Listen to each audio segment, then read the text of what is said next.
종합 주가 지수가 추락하고 수년 10개월 정부가 만에 결국 국제 통화기금 IMF의 경제 경제 은생 형태 신화를 뒤로한 채 사실상의 국가 부도를 인정하고 안녕하세요. 현실주의자입니다. 늦었죠? 빨리 하겠습니다. 이제 정치 테마주가 스타트했습니다.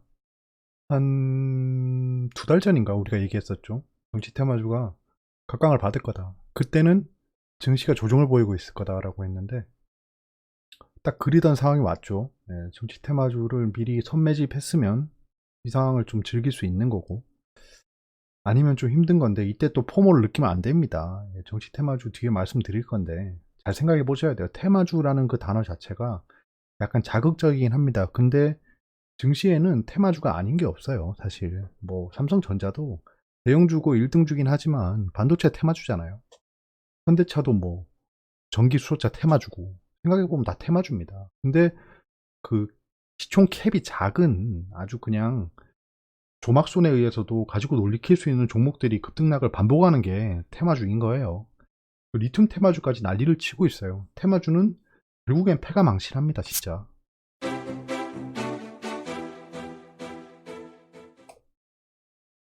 네, 테마주가 갑자기 창궐하고 있죠. 저는 창궐이라고 합니다. 역병이랑 똑같은 거예요. 이거 진짜 돈 있는 애들이 가지고 노는 겁니다. 이거는 뭐 다른 말 할 게 없습니다. 그냥 뭐 삼성전자 같은 건 그냥 돈 많은 그 외국의 자본들, 그 다음 기관 투자자가 가지고 논다고 하면 그 무언가 보이지 않는 손이 돈을 투입해서 왔다리 갔다리 그냥 개인들 바카라 게임처럼 털어먹는 게 시총 캡이 작은 테마주입니다. 정치 테마주는 우리가 얘기 안 했다고 해도 리튬 테마주 이건 진짜, 안 그래도 포스코를 정말 사고 싶어서 째다가 날아가 버렸잖아요. 예, 그럼 못 사서 포스코 한번 뭔가 아련한 마음이 있었는데, 리튬 테마주 잘 보세요. 포스코가 3천억에 인수한 리튬 호수서 35조 매출이 전망된다 라고 했는데 이건 진짜 500% 작전주라고. 예, 제 친구 승훈이의 손목을 한번 걸어보겠습니다. 자, 보세요. 포스코가 호주 갤럭시 리소시스로부터 2018년 8월 2억 8천만 달러에 인수했던 것과 비교해 100배 수준이다. 자, 그러면 이 포스코가 이 인수한 게 2018년 8월이에요. 약 3년 전입니다. 넉넉 잡아서 3년 전에 인수했고, 그러면 리튬 가격이 뭐 엊그제 100배 올랐나요? 아니죠. 꾸준히 올라 있었고, 이 100배 수준은 이미 달성해 있었어요. 근데 이때까지 조명되고 있지 않다가 갑자기 막 그냥 지금 포스코 리튬이라 검색하시면 한 35,000개 나옵니다. 참 진짜 이런 거 보면 작전주가 주도했어요. 특히 포스코 엠텍 같은 거, 그거 진짜 작전주입니다. 정말 작전주인 게, 걔는 또 대북주로 할 때는 막 그 뭐야, 레어 그 뭐라고 하죠? 아, 히토류 관련주로 막 올라가고, 광산 관련주라고 올라가고, 북한 광물 개발주 막 이렇게 올라가고 난리지. 결국에는 대북주가 죽고 나니까 이런 또 리튬 머시기 하면서 또 상한가를 그대로 막 그냥 직행하는 걸 보고 대단하다 생각했습니다. 진짜 돈 많이 버세요. 그래, 세력들. 그래, 이들이 돈을 벌려고 들어왔고 얘들은 돈을 꼭 법니다. 돈이 많기 때문에 주가를 가지고 놀 수 있어요. 정치 테마주가 급등하고 있습니다. 급등 시에 추격을 좀 자제하시는 게 좋을 것 같아요. 예, 정말입니다. 정치 테마주건 뭐 작은 테마주건 추격 매수는 좀 자제하시는 게 좋아요. 그나마 좀 눌러줄 때 매수해서 반등만 노리는 게 유효해 보입니다. 진작 이거 선매집 못하면 진짜 테마주 따라 붙으면 지옥을 맛봅니다. 진짜 뭐 차트상 얼마 안 떨어져 보여도 마이너스 10%고 이래요. 만약에 내가 2천만 원치를 들어갔다, 그럼 마이너스 10%면 200만 원입니다. 마이너스 200 지키는 거예요. 200 지키는 겁니다. 이게 주식이 자꾸 막 왔다 갔다 막 내 돈 같지 않아 보이는 사이버머니 같지만 자꾸 그러다가 계좌가 쪼그라듭니다. 진짜 200만원 줄어들면 10% 잃어서 200만원 줄어들면 그 복구하려면 10% 벌어서는 안 돼요. 2천만원에 10%면 200만원이니까 1800만원 됐죠. 거기서 10% 오르면 180만원입니다. 그래도 20만원 손해인 거예요. 2천만원 굴리다 보니까 20만원이 별거 아닌 것처럼 보이지만 여러분들 술자리 가서 안주 조금이라도 더 싼 거 먹으려고 하는 게 5천원 더 싸고 이런 겁니다. 그러니까 이게 판이 바뀌었다고 해서 돈의 가치가 흔들리면 안 됩니다. 10,000원, 20,000원도 굉장히 소중하게 생각하면서 단타를 해야 돼요. 그래서 한옥과 정말 진짜 예, 한 땀 한 땀 따야 돼요. 단타할 때는. 윤석열 테마주가 최근 3거래일 동안 가장 높은 상승률을 기록했다. 이천 씨는 니하고 막 촌수로 따지 뭐 한 10촌쯤 되는 기라. 그러니까네 가만히 있자. 그래 맞다. 네가 아버지 그 우리 형님의 할부지의 구촌 동생의 손자가 바로 이천 씨인기라. 예, 뭐 정치 테마주가 저런 논리죠. 네 그 할부지의 친구의 옆집 아저씨가 만났던 슈퍼 아저씨랑 아는 기라. 뭐 약간 이런 느낌? 그래도 수익 보면 뭐 장땡 아니겠습니까? 목숨 걸고 들어가지만 하면 됩니다, 진짜. 자, 이거 정치 테마주 빅 이벤트별 움직임인데요. 이게 제가 업데이트 안 하고 자꾸 옛날 거 쓰고 있는데 깔끔하게 또 예쁘게 보기 좋게 한번 만들어 보겠습니다. 요즘 시간이 없네요. 죄송합니다. 네, 죄송합니다. 썼던 것도 쓸게요. 뭐 맥락은 똑같으니까. 자, 보시면 서울시장 선거에 아주 그냥 개근상을 받을 법한 우리 안철수 씨가 또 서울시장 나가시죠. 그럼 서울시장 선거할 때마다 이 관련 주인 안내비 이렇게 움직였다는 겁니다. 멈춰놓고 이 시기별로 어떻게 움직였는지 보시면 될 것 같아요. 이걸 보면서 생각하는 거죠. 어이구, 그냥 많이 움직이는구나 이게 아니고, 언제쯤 미리 사면 상승을 누릴 수 있겠다. 약간 이런 느낌이 살짝 오지 않나요? 예, 제가 맨날 백지 진짜 정치 테마주 얘기도 없을 때 제가 정치 테마주 어쩌고 하면 조금씩 산다라고 하는 게 약간 그런 이유입니다. 그냥 한번 튈 때 먹고 나오자. 미증시가 상승 중입니다.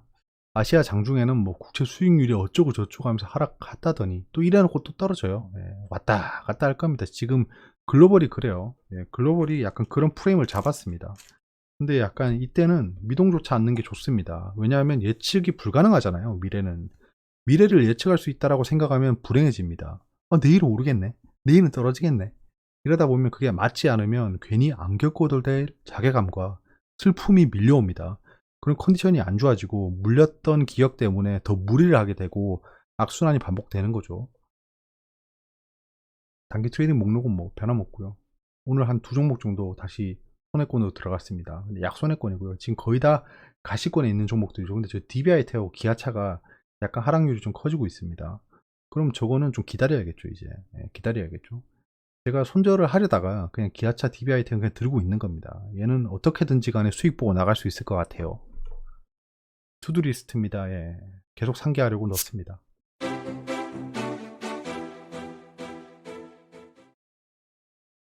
자, 외신입니다. 외신에 재밌는 기획 기사가 있었는데요. 와이드 S&P 500 불마켓이라고 하죠. 지금 S&P 500, 즉 미국 증시가 불마켓이다. 근데 run probably is only getting started라고 하죠. 그러니까 아마도 이게 이제 시작인 이유다. 약간 이게 어떤 이유에서 시작이냐라는 건데 내용은 좀 시원찮습니다. 제목은 굉장히 창대한데 내용은 시원찮아요. 그나마 가져올 만한 내용이 저거였어요. 보통 강세장이 시작되면 179% 정도 오른대요. 근데 지금은 그 5.8년 평균이래요. 이 차트를 하나 그려놨어요, 얘들이. 근데 지금은 이제 76%밖에 안 올랐다. 아직 100% 넘게 더 올라야 되는데 지금 뭐 이제 불마켓이 끝났다고 하냐? 이런 얘기를 하고 있습니다. 뭐 데이터상으로 봤을 때는 틀린 건 아니죠. 뭐 모르죠. 한번 지켜보시죠. 자, 글로벌 테크가 셀오프 하고 있다. 다시 성장주가 팔고 있다, 사람들이. 메탈은 뭐 금속률은 아직도 그냥 오르고 있고 이런 얘기입니다. 잠리스 클레임이랑 파월스의 얘기를 좀 기다리고 있다라는 거고요. 오펙 플러스가 미팅을 하는데요. 지금 유가가 다시 또 상승하고 있죠. 왔다 갔다 하고 있습니다. 이대로 오르면 또 아쉽긴 한데 비중 좀 줄인 게 모르죠. 근데 인플레이션 어쩌고 저쩌고 하는데 멜빈이면 또 게임스탑이네. 게임스탑 관련주가 있네요. 게임스탑도 지금 왔다 갔다 하고 지금 하락 중이죠. 예, 게임스탑도 이제 한물 갔어요. 저도 맨날 지켜보다가 그냥 말았습니다. 자, 내신입니다. 금리가 너무해. 코스피 1% 넘게 떨어지고 환율 상승했다 라는 겁니다. 금리가 너무하답니다. 예. 개인이 홀로 2조 원 넘게 사들였는데 개인이 왜 한 명이라 생각하죠? 빛이 발했다고 봐야 할까요? 물어봤는데 네, 그렇게 생각합니다. 뭐 이렇게 얘기했겠죠. 미금리 더 빨리 더 많이 뛴다. 역풍 각오하라. 우와. 김한진 KTB 투자증권 수석 연구위원은 미국 국채 10년물 금리는 2.5%에서 3.0%까지 오를 것이라며 올 한해 증시에 지속적으로 부담을 줄 가능성이 높다고 내다봤다. 이런 거 박제해야죠. 예, 김한진 KTB 투자증권 수석연구원. 그러면서 증시가 2%대 금리를 상수를 뭔 소리야 이게? 2%대 금리를 상수를 받아들이기 시작하면 2%대 금리가 상수라고 받아들이기 시작하면이라고 써야죠. 예, 기자분이 기업 실적이나 경기 요인에 더 주목하는 국면으로 넘어갈 전망. 이거 되게 재밌는 말이네요. 결국에는 하고 싶은 말은 실적주를 봐라라는 거를 돌려서 얘기했네요. 그러면 유추할 수 있는 게 KTB 투자증권은 실적주가 아니고 경기 방어주를 굉장히 많이 샀다. 예, 이게 약간 좀 돌려서 광고하는 거죠. 주식 뛰어든 실버개미, 테슬라 사달라 새벽 전화도, 새벽 전화 어떻게 받죠, 근데? 야간에도 하는구나, 증권사가. 몰랐네요. 서울 송파구에서 자영업을 하는 A씨면 또 소설이겠죠. 예. 나이는 되게 디테일하네요. 73, 뭐, 만, 이렇게 적었으면, GD 이렇게 적어놨으면 뭐 괜찮은데. 4개월 전부터 주식 투자를 하고 있답니다. 4개월 전이면 어디 보자. 12월이니까. 완전 고점에 들어오셨네요. 주식보다는 부동산에 관심이 많았지만 주변에서 공모주 청약을 통해 짭짤한 수익을 얻었다는 얘기를 들은 뒤 4개월 전에 무슨 공모주가 있었죠? 뭐지? 예, 주식 투자를 시작했다. 주가가 계속 상승하는 것도 그의 마음을 움직였다. 4개월 전에 들어오신 분이 지수가 상승한다 이런 것들을 알 수 있나요? 세금을 피해 집 한 채를 매각하고 보유하고 있던 현금 중 일부를 떼어내 삼성전자에 투자하는 것으로 시작했다. 그렇죠. 예, 보통 시작은 삼성전자. 어느 순간 지나보면 뭐 포스코 엠텍 이런 거 들고 있죠. 그는 얼마 전 은행 예금을 추가로 주식계좌로 옮겼다. 투자자 예탁금 상승한 게 저 자영업을 하시는 A씨 덕분이네요. 그렇습니다. 뭐 아무튼 뭐 여기서 주목할 만한 건 연령대가 높아지고 연령대가 낮아지고 주식의 약간 좀 이 밴드위스 좀 범위가 넓어지고 있다는 겁니다. 즉 주식에 대한 인식이 좀 바뀌고 있다. 이건 좋은 거죠. 그럼 꾸준히 자금이 유입될 수 있겠죠. 작전주만 하지 않는다면. 예. 개인 순매수 상위 10종목 마이너스 기록. 이건 막, 예, 뭐. 그러면 이런 기사는 제가 아쉬운 게요. 아쉬운 게, 그러면 외국인 기관 순매수 상위 10개 종목에 대한 수익률도 보여줘야지 비교가 되는 건데, 없더라고요. 예, 제가 또 찾아보기엔 시간이 없습니다. 그래서 못했어요. 자, 마이너스 15.5%까지 마이너스 수익률을 기록하고 있는데요. 삼성전자는 마이너스 3.7%면 저게 손해입니까? 예. 배당만 받아도 이미 다 메워질 수 있죠. 황소장 꺾일까 포트폴리오 조정 필요. 뭐 실적주 사라는 거겠죠 또. 예, 지금 실업상 청구 건수가 생각보다 좋게 나왔지만 미미합니다. 다들 미미해요. 원유재고가 형편없게 나왔는데 왜 상승하지? 예, 그게 이미 선반영인가요? 참 신기합니다. 파월 씨의 얘기가 기다리고 있고요. 오늘 소비자 물가 동향 예, 또 상승했죠. 1.4%인가 상승했고. 자, 중국 양해가 오늘 진행됐는데 결과가 어떻게 됐지?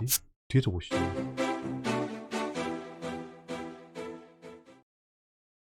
자, 오늘 시장이 이렇게 움직였어요. 시간에는 상승하고 끝났죠. 예, 끝났죠. 또 시간에 때 미증시 선물이 좀 돌아섰기 때문입니다. 개인이 2조 한 3천억치를 샀네요. 오늘은 또 이 마르코 예, 기관 금융투자겠죠. 예, 금융투자가 또 단기간 들어왔던 거 빠졌고요. 이거는 거의 뭐 예, 콜옵션에 대한 그냥 반사매매라고 보시면 될 것 같아요. 지금 그 증시가 올랐다가 빠지고 오늘 거래량이 시초가에 많이 터지고 뒤에는 안 터졌네요. 예, 둘 다 시초가에 많이 터졌네. 시초가에 마이너스로 시작했잖아요. 그럼 결국엔 또 미수가 청산됐을 겁니다. 미수 청산했을 거고 그 반등하는 척해서 개인 좀 끌어들였다가 하락시켰는데 개인은 끝까지 샀네요 오늘. 코스피는 외국인도 마지막 팔고 나간 걸 또 금융투자가 다시 받았고 뭐 하자는 건지. 금융투자의 매동은 신경 쓰지 마세요 진짜. 얘들은 단기간에 사고 단기간에 샀던 거 또 팔고 이럽니다. 자, 코스닥은 좀 다르네요. 코스닥은 외국인이 장막판을 좀 끌어올리고 끝났다. 상승 하락 종목 수는 나쁘진 않았다. 나쁘진 않았다 숫자가. 그러니까 시장이 망가진 정도는 아니다. 전반적으로 다 하락세였다라는 겁니다. 그러니까 특정 종목에 악재가 있고 이런 게 아니고 시장 자체가 약간 가라앉았다. 즉 패시브 머니, 프로그램 머니들이 왔다 갔다 했다는 겁니다. 방향성이 일정했죠. 오늘 쭉 이렇게.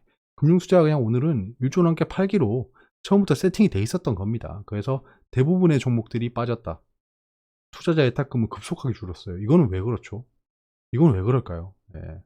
이게 저는 슬슬 요즘에 고장난 시계라는 생각이 듭니다. 예. 고장난 시계라는 생각이 들어요. 이거 잠깐 어디 연락해서 이게 진짜 정확히 맞느냐, 로직이 뭐냐라고 한번 물어봐야겠습니다. CME 잔고 둘 다 좀 떨어졌고요. 선물거래 예수금은 좀 올랐는데 미수금 잔고가 다시 올랐어요. 그러니까 어제 그 약간 시장이 뒤에 빠지기 시작할 때 미수를 쳤다라는 게 좀 보이네요. 예, 미수를 쳤다. 그럼 또 내일은 또 미수가 떨어지겠죠. 지금 미수가 이렇게 30%, 16% 왔다 갔다 하는 걸 보면 단기 트레이딩이 굉장히 많다. 예, 개인 투자도 거의 뭐 데이 트레이딩만 하고 있다. 오버나잇 정도만. 오버나잇에서 지금 장 시작할 때 이렇게 털어내고 있잖아요. 자, 중국 증시는 오늘 많이 떨어졌네요. 네, 떨어졌네요. 양해가 발표가 됐으니까 아마도 반응이 있을 거로 보여집니다. 미증시는 약보합 중이고요. 한국이 그래도 상승했으니까 약간 따라가는 걸로 보이는데 얘가 선행하고 있었죠. 선행하고 있었기 때문에 내일은 조금 상승으로 봐도 무방할 것 같습니다. 내일은 아마 강보합쯤으로 끝나지 않을까 합니다. 미국 국채는 다시 올라가고 있고 국채 3개월물입니다. 3개월물. 3개월물은 단기적으로 좀 왔다 갔다 하는 돈들이 많기 때문에 원달러는 강세를 보이고 있고 유가가 갑자기 뛰네요. 이게 오펙 플러스에 대한 기대감인가요? 오펙 플러스에서 얘기가 나와봐야 그 공급을 늘리지 않겠다 정도가 다니까 급등을 시킬 만한 이유는 없다로 보여집니다. 궁금한 게 있으면 말씀해 주시고요. 여기까지고요. 좋은 밤 되세요. 감사합니다.